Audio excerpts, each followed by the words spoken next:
Hello, good morning. ഇന്ന് നമ്മൾ എടുക്കാൻ പോകുന്ന ടോപ്പിക്കാണ് മൾട്ടിനാഷണൽ കോർപ്പറേഷൻസ്. എന്താണ് മൾട്ടിനാഷണൽ കോർപ്പറേഷൻസ്, എന്താണ് അതിനുള്ള റീസൺസ്, അഡ്വാൻറ്റേജസ് എന്താണ്, ഡിസഡ്വാൻറ്റേജസ് എന്താണ്, ഇത്രയും കാര്യങ്ങളാണ് നമ്മളിന്ന് എക്സ്പ്ലെയിൻ ചെയ്യാൻ പോകുന്നത്. മൾട്ടിനാഷണൽ കോർപ്പറേഷൻസ് എന്ന് പറഞ്ഞാൽ it is a company that operates its home country as well as in other countries around the world. ഇത് പറഞ്ഞാൽ ഒരു കമ്പനിയാണ്. ആ കമ്പനിക്ക് ഹോം കൺട്രിയിലൊരു ബിസിനസ് ഉണ്ടാവും, അതുപോലെ തന്നെ മറ്റു കൺട്രീസിലും അവരുടെ ബിസിനസ് വ്യാപിച്ച് കിടക്കുന്നുണ്ടാവും. That is multinational corporations. മൾട്ടിനാഷണലാണ്, ഒരുപാട് രാജ്യങ്ങളിലുണ്ടാവും എന്ത് കോർപ്പറേഷൻസ്, ബിസിനസ് ഒരുപാട് രാജ്യങ്ങളിലുണ്ടാവും. അതാണ് മൾട്ടിനാഷണൽ കോർപ്പറേഷൻസ്. അവർക്ക് അവരുടെ ഹോം കൺട്രിയിൽ ഒരു സെൻട്രൽ ഓഫീസ് ഉണ്ടാവും. അവിടെ നിന്നായിരിക്കും മറ്റു ഓഫീസുകളിലെ കാര്യങ്ങളും അവർ മാനേജ് ചെയ്യുന്നത്. Okay, then it is not enough to call a company that exports its products to more than one country a multinational company. The multinational need to maintain actual business operations in other countries and must make a foreign direct investment there. അതായത് ഒരു കമ്പനിയിൽ സാധനങ്ങൾ നമ്മൾ produce ചെയ്യുകയും അത് export ചെയ്യുകയും ചെയ്താൽ that's not a multinational corporations. അവരുടെ പ്രൊഡക്ഷൻ തന്നെ മറ്റു കൺട്രീസിൽ നടക്കണം. എക്സ്പോർട്ട് ചെയ്തത് കൊണ്ട് കാര്യമില്ല, അവിടെ പ്രൊഡക്ഷൻ തന്നെ നടക്കണം, എങ്കിലേ മൾട്ടിനാഷണൽ കോർപ്പറേഷൻസ് പറയാൻ പറ്റൂ. അതുപോലെ തന്നെ ആ രാജ്യങ്ങളിലെല്ലാം തന്നെ FDIയും വേണമെന്നാണ്. പിന്നെ ചെറിയൊരു ഡെഫിനിഷനാണ് പറയുന്നത്, ലാൽ ആൻഡ് സ്ട്രീറ്റൺ പറയുന്ന ചെറിയൊരു ഡെഫിനിഷൻ നമ്മൾ പറയുന്നത്. അതിൽ ഒന്നുമില്ല, പറയുന്നത് എന്താണെന്ന് വെച്ചാൽ ഒരു ലാർജ് ഫേം അതിൻ്റെ ഓപ്പറേഷൻസ് എല്ലാം ഇൻ്റർനാഷണൽ ആയിട്ടാവണം. അതുപോലെ മോർ ദാൻ 5 സബ്സിഡിയറീസ് വേണം, more than 15 sales produced abroad ആയിരിക്കണം എന്നാണ് ലാൽ ആൻഡ് സ്ട്രീറ്റൻ്റെ ഡെഫിനിഷനിലൂടെ നമുക്ക് മനസ്സിലാക്കാൻ പറ്റുന്നത്. Multinational corporation are also known as transactional corporations or international corporations or global corporations. മൾട്ടിനാഷണൽ കോർപ്പറേഷൻ്റെ പറയുന്ന മറ്റ് പേരുകളാണ് ഇത് മൂന്നും. പിന്നെ ഇന്ത്യയിൽ ഓപ്പറേറ്റ് ചെയ്യുന്ന മൾട്ടിനാഷണൽ കോർപ്പറേഷൻസിൻ്റെ ചില മൾട്ടിനാഷണൽ കോർപ്പറേഷൻസാണ് താഴെ കൊടുത്തിരിക്കുന്ന 14 Hindustan Lever, Procter and Gamble, Nestle, Glaxo, Pfizer, Philips, BPL, CEAT, MRF, Pepsi, Coca Cola, Arrow, Reebok, Nike etcetera, അങ്ങനെ ഒരുപാട്. ഇനി മൾട്ടിനാഷണൽ കോർപ്പറേഷൻസിൻ്റെ കാരണങ്ങൾ എന്തുകൊണ്ടാണ് മൾട്ടിനാഷണൽ കോർപ്പറേഷൻ ഉണ്ടാവണമെന്ന് നമ്മൾ പറയുന്നത്. അതാണ് അടുത്തത്. ചെറിയ പോയിൻറ്റ്സ് ആക്കിയിട്ട് കുറച്ച് പോയിൻറ്റ്സ് കൊടുത്തിട്ടുള്ളത്. ഒന്ന്, ആക്സസ് ടു ലോവർ പ്രൊഡക്ഷൻ കോസ്റ്റാണ്. കാരണം നമുക്കറിയാം ഇക്കോണമീസ് ഓഫ് സ്കെയിലിലെ ഒരുപാട് സൈസിനനുസരിച്ച്, ലാർജ് സൈസിനനുസരിച്ച് നമുക്ക് എന്തുണ്ടാവും, പ്രൊഡക്ഷൻ കോസ്റ്റ് കുറക്കാൻ പറ്റുമെന്ന് നമ്മൾ പറയാറില്ലേ, ഇക്കോണമീസ് ഓഫ് സ്കെയിൽ. അത് തന്നെയാണ് അവിടെ പറയുന്നത്, access to lower production cost എന്ന്. നമ്മുടെ കൺട്രീസിലല്ലാതെ മറ്റ് രാജ്യങ്ങളിൽ പ്രൊഡക്ഷൻ ഉൾപ്പെടുത്തുമ്പോൾ ഡെവലപ്പിംഗ് ഇക്കോണമിയിലൊക്കെ ആകുമ്പോൾ അവിടെ കോസ്റ്റ് കുറയുമെന്നാണ് പറയുന്നത്. ലാർജ് സൈസിനനുസരിച്ച് ഇക്കോണമീസ് ഓഫ് സ്കെയിൽ ഉണ്ടാവും. അങ്ങനെ ബ്രാൻഡിനെ എന്ത് ചെയ്യാൻ പറ്റും, വളർത്താൻ പറ്റും. രണ്ടാമത്തതാണ് proximity to target international market.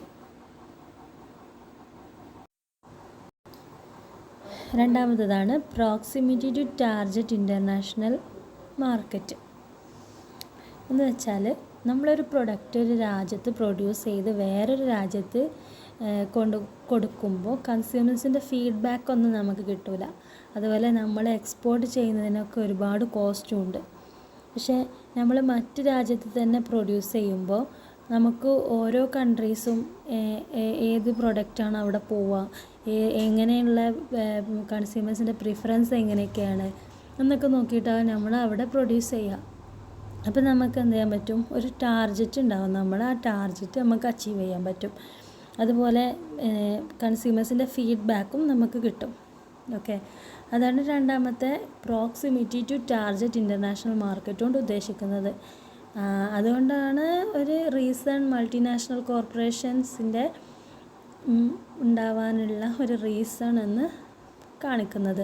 മൂന്നാമത്തത് access to a larger talent pool. Multinational corporations are also known as to hire the best talent from around the world, which allows management to provide the best technical knowledge and innovative thinking to its product or services. അങ്ങനെ പറയുമ്പോൾ multinational കോർപ്പറേഷൻസായി വരുമ്പോൾ അവരുടെ thinking, innovations, technical നോളജൊക്കെ കൂടുമെന്നാണ്. കാരണം പല രാജ്യങ്ങളിലും manufacturing നടക്കുമ്പോൾ ഓരോ കൺട്രീസിലെയും technology, innovation എല്ലാം നമുക്ക് എന്ത് ചെയ്യാൻ പറ്റും, ആക്സസ് ചെയ്യാൻ പറ്റും. നാലാമത്തത് അവോയ്ഡൻസ് ഓഫ് താരിഫ്. ഓരോ സാധനം എക്സ്പോർട്ട് ചെയ്യണതിനും ഇമ്പോർട്ട് ചെയ്യണതിനൊക്കെ നമ്മൾ പഠിച്ചിട്ടുണ്ട് അല്ലേ, താരിഫും ടാക്സൊക്കെ വെക്കുന്നത്. അപ്പം നമ്മൾ ആ രാജ്യത്ത് തന്നെ പ്രൊഡ്യൂസ് ചെയ്യുമ്പോൾ നമുക്ക് താരിഫൊക്കെ എലിമിനേറ്റ് ചെയ്യാൻ പറ്റും എന്നാണ് അവോയ്ഡൻസ് ഓഫ് താരിഫ് എന്നുള്ളത് ഉദ്ദേശിക്കുന്നത്. These are the reasons for multinational corporations. അടുത്തത് നമ്മൾ പറയാൻ പോകുന്നത് മോഡൽസ് ഓഫ് മൾട്ടിനാഷണൽ കോർപ്പറേഷൻസ് ആണ്. 3 മോഡലുകളാണ് അവിടെ പറയുന്നത്. Centralised model, regional model, multinational. Centralised model എന്ന് പറയുന്നത് കമ്പനിക്ക് ഒരു എക്സിക്യൂട്ടീവ് ഹെഡ് ക്വാർട്ടർ ഉണ്ടാവും. അത് ഹോം കൺട്രിയിലാവും ഉണ്ടാവുക. അതായിരിക്കും ബാക്കി മാനുഫാക്ചറിങ് സെൻറ്റേഴ്സിനെയും ഓഫീസിനെയും എല്ലാം മാനേജ് ചെയ്യുന്നത്. രണ്ടാമത്തത് റീജിയണൽ മോഡൽ ഓഫ് മൾട്ടിനാഷണൽ കോർപ്പറേഷനാണ്. ഒരു ഹെഡ് ക്വാർട്ടർ ഉണ്ടാവും. അത് സൂപ്പർവൈസ് ചെയ്യുന്നത് കളക്ഷൻ ഓഫ് ഓഫീസസ് ആണ്. അത് എവിടെയാണ്, അതർ കൺട്രീസിലാണ് എന്ത് ചെയ്യുന്നത്, സൂപ്പർവൈസ് ചെയ്യുന്നത്. ഇത് സെൻട്രലൈസ്ഡിൽ നിന്നും ഈ റീജിയണൽ മോഡലിൽ മാറ്റം എന്താണെന്ന് ചോദിച്ചാൽ ഓരോ റീജിയനിലും എന്തുണ്ടാവും, ഹെഡ് ക്വാർട്ടർ ഉണ്ടാവും. രണ്ടിലും ഹെഡ് ക്വാർട്ടർ ഉണ്ട്. പിന്നെ റീജിയനിലെ ഓരോ റീജിയനിലും ഹെഡ് ക്വാർട്ടർ ഉണ്ടാവും. സെൻട്രലൈസ്ഡിൽ ഒരൊറ്റ ഹെഡ് ക്വാർട്ടർ ഉണ്ടാവുള്ളൂ. ഈ റീജിയനിലെ ഹെഡ് ക്വാർട്ടർ എന്ത് ചെയ്യുന്നുണ്ട്, എല്ലാ കാര്യങ്ങളും സെൻട്രലിൽ റിപ്പോർട്ട് ചെയ്യുന്നുണ്ട്. അതാണ് സെൻട്രലൈസ്ഡും റീജിയണലും തമ്മിലുള്ള വ്യത്യാസം. മൂന്നാമത്തത് മൾട്ടിനാഷണലാണ് അവിടെ വരുന്നത്. ഇതിലെന്ത് ചെയ്യുന്നുണ്ട്, ഹോം കൺട്രിയിലൊരു ഹെഡ് ക്വാർട്ടർ ഉണ്ട്, അവിടെ വെച്ച് ബാക്കിയുള്ളതിനെ ഓപ്പറേറ്റ് ചെയ്യുന്നുണ്ട്. ഇതിലെ വ്യത്യാസം എന്ന് പറയുന്നത് ഇത് ബാക്കിയുള്ള ഓഫീസിൽ എന്താണുള്ളത്, സബ്സിഡിയറീസിന് എന്തിനുമുള്ള അനുവാദം കൊടുക്കുന്നുണ്ട് ഈ മൾട്ടിനാഷണൽ മോഡലിൽ. അവർക്ക് ഇൻഡിപെൻഡൻ്റ് ആയിട്ട് എന്തും ചെയ്യാനുള്ള അനുവാദമുണ്ട്. ആർക്ക്, ഈ സബ്സിഡിയറീസ് ഓഫീസിനൊക്കെ ഇൻഡിപെൻഡൻ്റ് ആയിട്ട് എന്തും ചെയ്യാനുള്ള അനുവാദം കൊടുക്കുന്നുണ്ട്.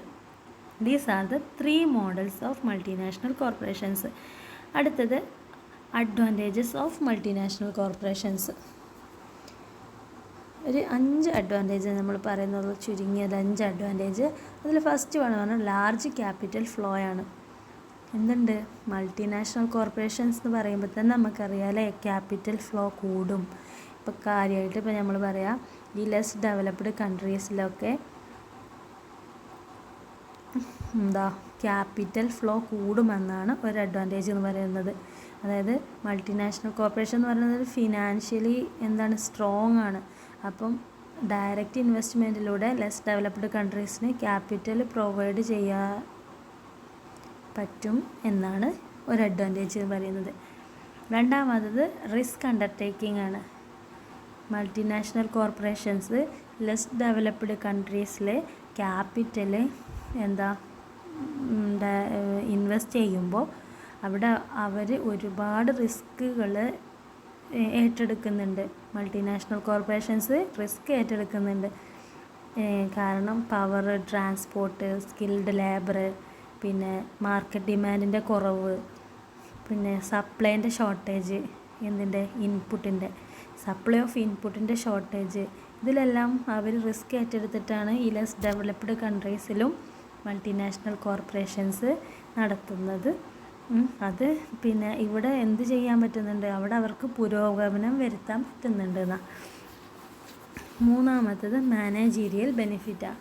മാനേജീരിയൽ ബെനിഫിറ്റ് എന്ന് പറഞ്ഞാൽ പുതിയ കമ്പനീസ് തുടങ്ങുന്ന സമയത്ത് ഓൾറെഡി തുടങ്ങിയ കമ്പനിക്ക് സുപ്പീരിയർ മാനേജ്മെൻ്റ് ആണുള്ളത്.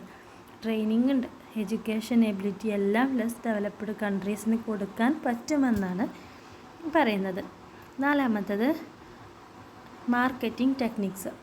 മാർക്കറ്റിംഗ് ടെക്നിക്സ് എന്ന് വെച്ചാൽ മാർക്കറ്റിംഗ് ഹെഡ് ക്വാർട്ടർ വഴി അല്ലെങ്കിൽ റിസർച്ച് വഴിയോ ലെസ് ഡെവലപ്ഡ് കൺട്രീസിന് നല്ലൊരു മാർക്കറ്റിംഗ് ടെക്നിക്ക് കൊടുക്കാമെന്നാണ് ഒരു അഡ്വാൻറ്റേജ് ആയിട്ട് നമ്മൾ പറയുന്നത്. അഞ്ചാമത്തത് സോഷ്യലി ഡിസൈറബിളാണ്. പുതിയ കമ്പനി ലോഞ്ച് ചെയ്യുമ്പോൾ ക്യാപിറ്റൽ ഫോർമേഷൻ ഉണ്ടാവും, എംപ്ലോയ്മെൻറ്റ് ജനറേഷൻ ഉണ്ടാവും, പിന്നെ ഔട്ട്പുട്ട് ഉണ്ടാവും. ഇതെല്ലാം സോഷ്യലി അഡ്വാൻറ്റേജ് ആയിട്ടാണ് നമുക്ക് കണക്കാക്കാൻ പറ്റുന്നത്. These are the 5 advantages of multinational corporations. Then some disadvantages of multinational corporations നമുക്കൊന്ന് ഡിസ്കസ് ചെയ്യാം. ഒന്നാമത്തത് ഹൈ പ്രോഫിറ്റ് ആണ്. ഹൈ പ്രോഫിറ്റ് എന്ന് പറഞ്ഞാൽ മൾട്ടിനാഷണൽ കോർപ്പറേഷൻ്റെ ഏറ്റവും വലിയൊരു പറയുന്നത് സൂപ്പർ പ്രോഫിറ്റാണ് അവർക്ക് ഉണ്ടാവുന്നത്. ഇവരുടെ പ്രോഫിറ്റ് ഹൈ ആവും. സാധാരണ ഒരു കമ്പനി നടത്തുമ്പോൾ 40% നമുക്ക് പ്രോഫിറ്റ് കൊടുക്കേണ്ടതായിട്ടുള്ളൂ. പക്ഷേ മൾട്ടിനാഷണൽ കോർപ്പറേഷൻ ആകുമ്പം ബാക്കിയുള്ള പ്രോഫിറ്റൊക്കെ അവർക്ക് കിട്ടുമെന്നാണ്. അവർക്ക് പ്രോഫിറ്റൊക്കെ മൾട്ടിനാഷണൽ കോർപ്പറേഷൻസിന് പോകുമെന്നാണ് പറയുന്നത്. പിന്നെ പറയുന്നത് ചാർജിങ് ഹൈ പ്രൈസ് രണ്ടാമത്തെ ഒരു ഡിസഡ്വാൻറ്റേജാണ്. അത് ഡിസഡ്വാൻറ്റേജ് ആവാൻ കാരണം ഇൻ്റർനാഷണൽ പ്രൈസിലേറെ 30-40% കൂടുതലാവും ഇവർ ഇമ്പോർട്ടഡ് എക്യുപ്മെൻറ്റ്സിന് പ്രൈസ് ചാർജ് ചെയ്യുന്നത്. പിന്നെ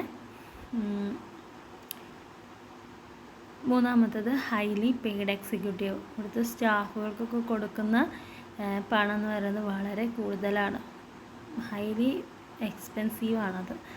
പിന്നെ social inequality.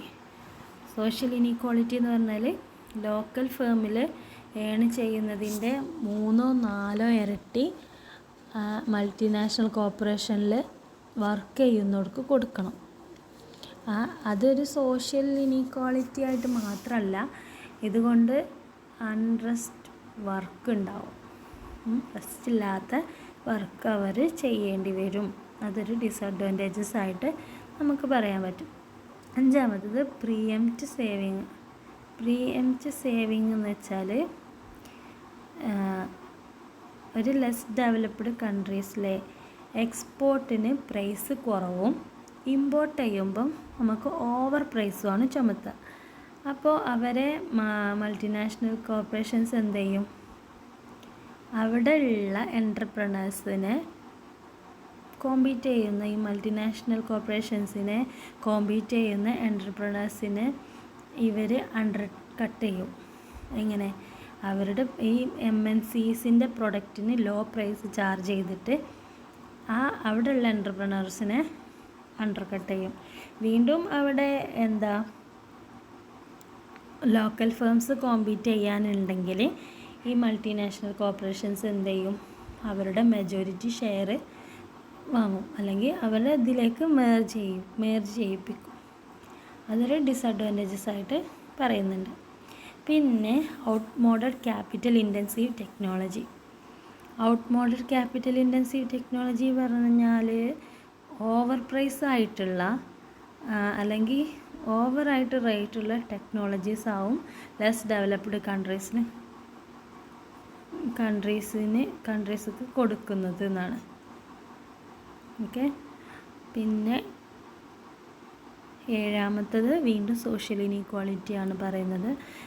MNCs set up their plans in big town and cities in less developed countries where infrastructural facilities are easily available. Okay, thus they accentuate sectoral inequalities and strengthen dualism in such countries. Besides the long-term effect on direct and indirect investment by multinational corporations on the BOP is usually negative, as they repatriate huge amount in the form of royalties, profit, interest, dividend, capital, etc. ഇതാണ് social inequality. എട്ടാമത്തെ point political interference. Political interference എന്ന് പറഞ്ഞാൽ അവിടെ പൊളിറ്റിക്കലായിട്ടും ആളുകളെ കയ്യിലെടുക്കാൻ സാധ്യതയുണ്ട് എന്നാൽ പൊളിറ്റീഷ്യൻസിൻ്റെ ഒരു സ്വാധീനം ലെസ് ഡെവലപ്പ് മൾട്ടിനാഷണൽ കോർപ്പറേഷൻസിൽ ഉണ്ടാവുന്നുണ്ട് എന്നതാണ് മറ്റൊരു ഡീമെറിറ്റായിട്ട് പറയുന്നത്. These are the demerits of multinational corporations. ഏതൊക്കെയാണ്? High profit, charge high price, preempt saving, outmoded capital intensive technology, social inequality, political interference. പിന്നെ കുറച്ച് മൾട്ടിനാഷണൽ കമ്പനീസിൻ്റെ എക്സാമ്പിൾസ് കൊടുത്തതാണ്. പിന്നെ Google, Coca Cola, Nikon, Facebook, Twitter, Adidas, Unilever, Samsung, Mastercard, Apple, Yahoo, Pepsi, അങ്ങനെ ഒരുപാട് multinational corporations ഉണ്ട് എന്നതാണ്. Thank U.